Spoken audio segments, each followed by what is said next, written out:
El sueño de los prisioneros. Fácilmente se comprende que un estado tal de tensión junto con la constante necesidad de concentrarse en la tarea de estar vivos forzaba la vida íntima del prisionero a descender a un nivel primitivo. Algunos de mis colegas del campo que habían estudiado psicoanálisis solían hablar de la regresión del internado en el campo, una retirada a una forma más primitiva de vida mental.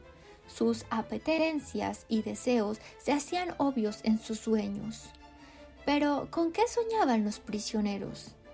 Con pan, pasteles, cigarrillos y baños de agua templada. El no tener satisfechos esos simples deseos les empujaba a buscar en los sueños su cumplimiento. Si estos sueños eran o no beneficiosos ya es otra cuestión. El soñador tenía que despertar de ellos y ponerse en la realidad de la vida en el campo y del terrible contraste entre esta y sus ilusiones. Nunca olvidaré una noche en la que me despertaron los gemidos de un prisionero amigo que se agitaba en sus sueños, obviamente víctima de una horrible pesadilla. Dado que desde siempre me he sentido especialmente dolorido por las personas que padecen pesadillas angustiosas, quise despertar al pobre hombre, y de pronto retiré la mano que estaba a punto de sacudirle, asustado de lo que iba a hacer.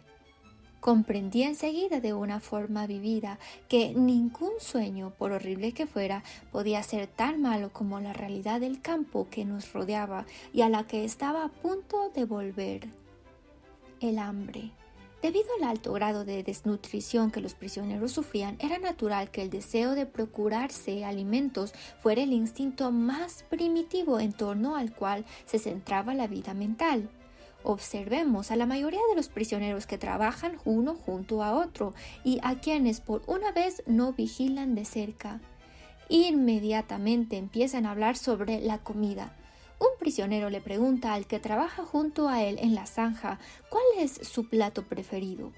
Intercambiarán recetas y planearán un menú para el día en que se reúnan, el día de un futuro distante en que sean liberados y regresen a casa. Y así seguirán y seguirán, describiendo con todo detalle hasta que de pronto una advertencia se irá transmitiendo, normalmente en forma de consigna o número de contraseña. El guardia se acerca. Siempre consideré las charlas sobre comida muy peligrosas. ¿Acaso no es una equivocación provocar al organismo con aquellas descripciones tan detalladas y delicadas cuando ya ha conseguido adaptarse de algún modo a las ínfimas raciones y a las escasas calorías? Aunque de momento pueda parecer un alivio psicológico, se trata de una ilusión que psicológicamente y sin ninguna duda no está exenta de peligro. Durante la última parte de nuestro encarcelamiento, la dieta diaria consistía en una única ración de sopa aguada y un pequeñísimo pedazo de pan. Se nos repartía además una entrega extra consistente en 20 gramos de margarina o una rodaja de salchicha de baja calidad o un pequeño trozo de queso o una pizca de algo que pretendía ser miel o una cucharada de jalea aguada. Cada día una cosa. Una dieta absolutamente inapropiada en cuanto a calorías, sobre todo teniendo en cuenta nuestro pesado trabajo manual y nuestra continua exposición a la intemperie con ropas inadecuadas. Los enfermos que necesitaban cuidados especiales, es decir, a los que permitían quedarse en el barracón en vez de ir a trabajar, estaban todavía en peores condiciones. Cuando desaparecieron por completo las últimas capas de grasa subcutánea y parecíamos esqueletos disfrazados con pellejo y andrajos, comenzamos a observar cómo nuestros cuerpos se devoraban a sí mismos. El organismo digería sus propias proteínas y los músculos desaparecían. Al cuerpo no le quedaba ningún poder de resistencia. Uno tras uno los miembros de nuestra pequeña comunidad del barracón morían. Cada uno de nosotros podía calcular con toda precisión quién sería el próximo y cuándo le tocaría a él. Tras muchas observaciones conocíamos bien los síntomas, lo que hacía que nuestro pronóstico fuesen siempre acertados. No va a durar mucho o él es próximo. Nos susurrábamos entre nosotros y cuando en el curso de nuestra diaria búsqueda de piojos veíamos nuestros propios cuerpos desnudos, llegada la noche pensábamos algo así: este cuerpo, mi cuerpo, es ya un cadáver. ¿Qué ha sido de mí? No soy más que una pequeña parte de una gran masa de carne humana. De una masa encerrada tras la alambrada de espinos, agolpada en unos cuantos barracones de tierra, una masa de la cual día tras día va descomponiéndose un porcentaje porque ya no tiene vida.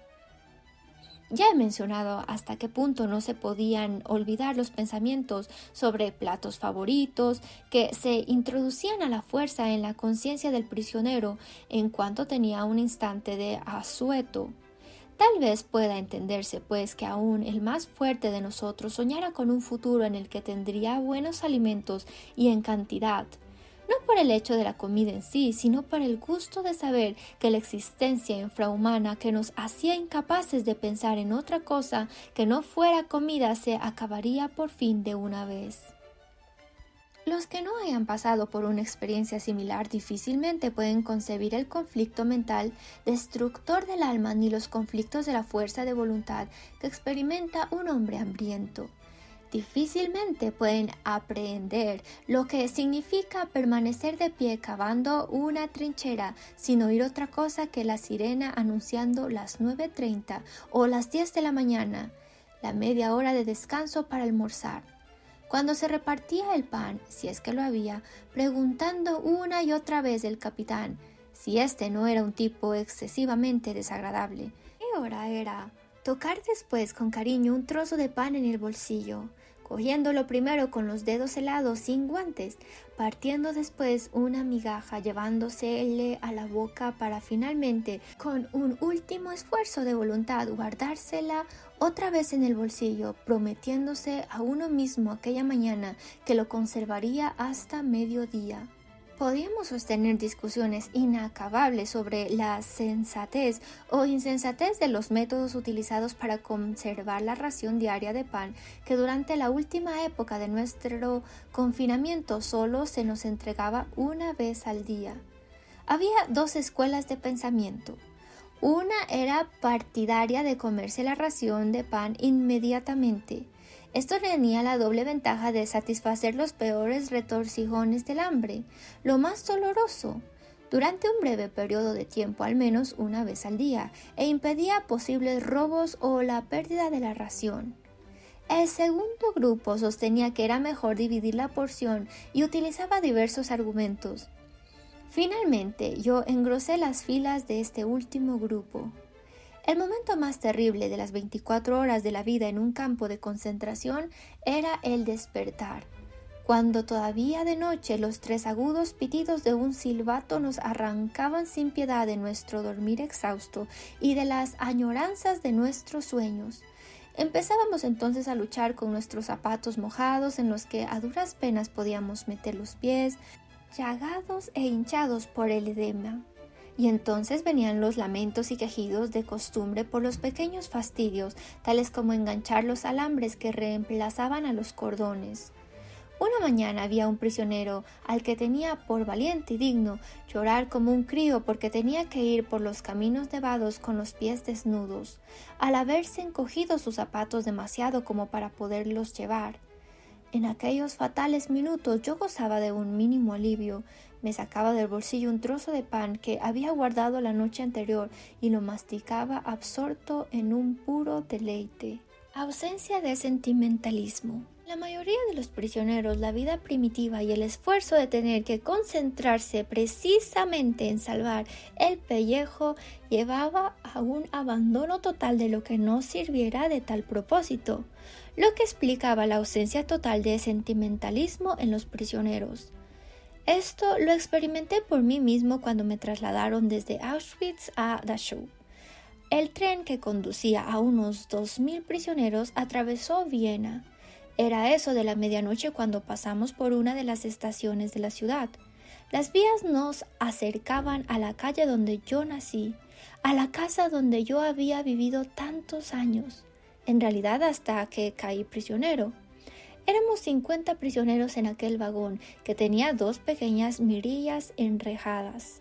Tan solo había sitio para que un grupo se sentara en cuclillas en el suelo, mientras que el resto, que debía permanecer horas y horas de pie, se agolpaba en torno a los ventanucos.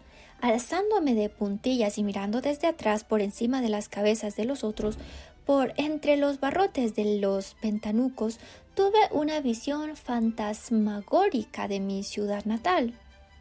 Todos nos sentíamos más muertos que vivos, pues pensábamos que nuestro transporte se dirigía al campo de Mauthausen y solo nos restaban 1 o 2 semanas de vida. Tuve la inequívoca sensación de estar viendo las calles, las plazas y la casa de mi niñez con los ojos de un muerto que volviera del otro mundo para contemplar una ciudad fantasma. Varias horas después el tren salió de la estación y allí estaba la calle. Mi calle.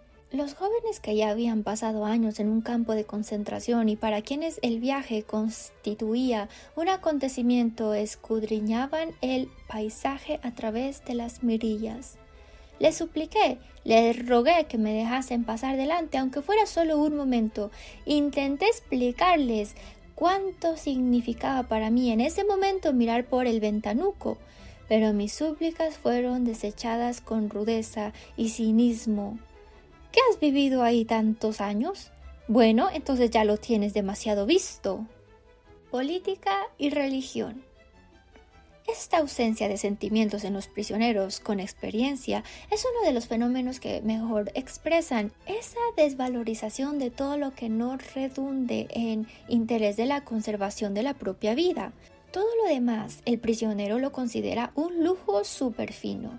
En general, en el campo sufríamos también de hibernación cultural, con solo 2 excepciones, la política y la religión.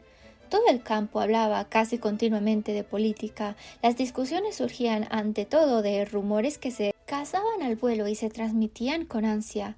Los rumores sobre la situación militar casi siempre eran contradictorios. Se sucedían con rapidez y lo único que conseguían era azuzar la guerra de nervios que agitaban las mentes de todos los prisioneros. Una y otra vez se desvanecían las esperanzas de que la guerra acabara con celeridad, esperanzas avivadas por rumores optimistas. Algunos hombres perdían toda esperanza, pero siempre había optimistas incorregibles que eran los compañeros más irritantes. Cuando los prisioneros sentían inquietudes religiosas, estas eran las más sinceras que cabe imaginar, y muy a menudo el recién llegado quedaba sorprendido y admirado por la profundidad y la fuerza de las creencias religiosas. A este respecto, lo más impresionante eran las oraciones o los servicios religiosos improvisados en el rincón de un barracón o en la oscuridad del camión de ganado en que nos llevaban de vuelta al campo desde el lejano lugar de trabajo, cansados, hambrientos y helados bajo nuestras ropas harapientas.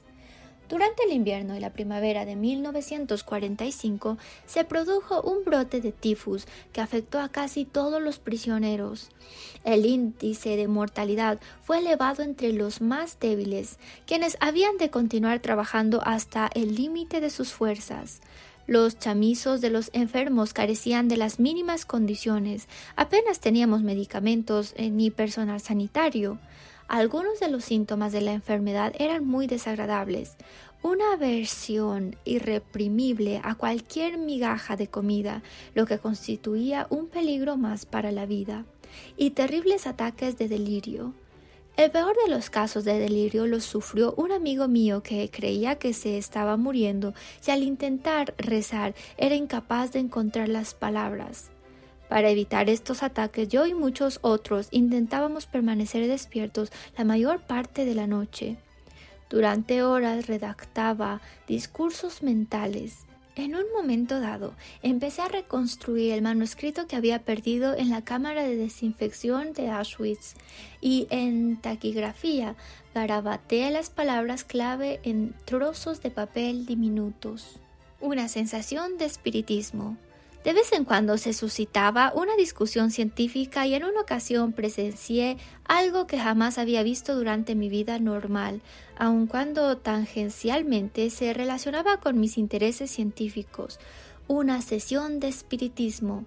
Me invitó el médico jefe del campo, prisionero también, quien sabía que yo era psiquiatra. La reunión tuvo lugar en un pequeño despacho de la enfermería.